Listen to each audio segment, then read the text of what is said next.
one great thing about coronavirus is that the environment is healing. With the reduced emissions of CO2 and NO2 from manufacturing and driving cars, the earth is healing.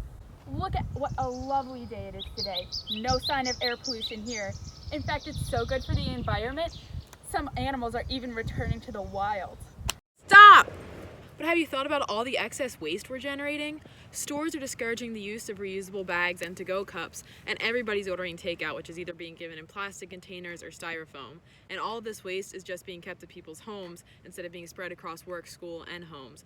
So it's going to make it that much more difficult on local recycling infrastructure to take care of all this waste once the time comes. CO2 emissions may be down and wildlife may be returning to their environments, but waste is just going to keep increasing. Do you ever wonder what happens to your recycling once it leaves your house? Well, let me tell you.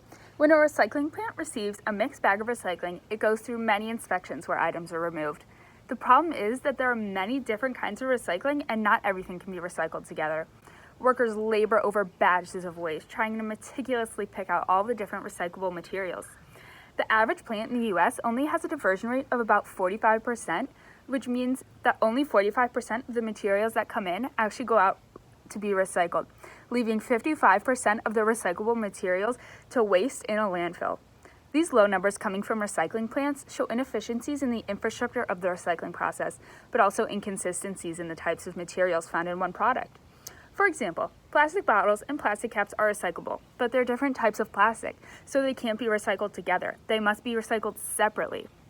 It's actually recommended that consumers throw away the cap to their bottles while recycling the bottle part to be the most effective in their recycling system.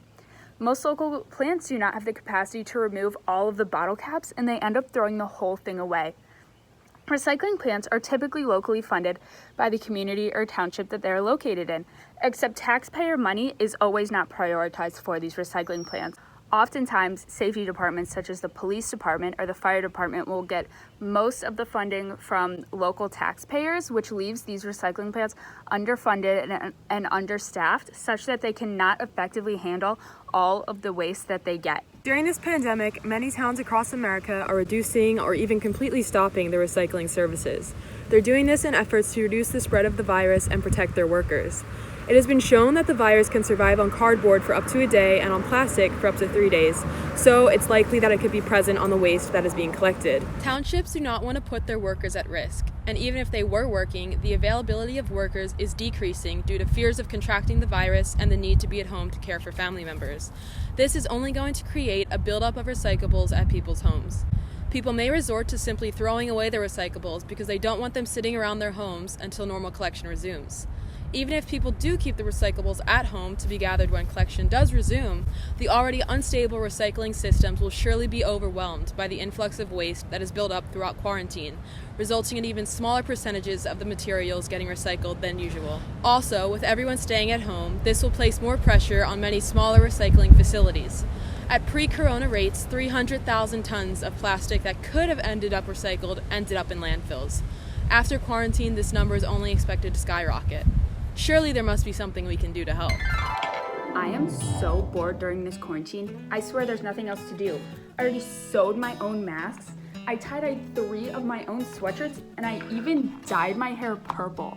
I wish there was more to do than just scroll through TikTok all day. And some of them get stuck in the trash and they don't know how to handle it. Reduce it, reuse it, recycle. Reduce it, reuse it, recycle. Reduce it, reuse it, recycle. Reduce it, reuse it, recycle. Reduce it, reuse it, recycle. Reduce it, Those girls have such cute recycling bins. I swear, if I had bins like that, I would separate my recycling all the time. I have an idea.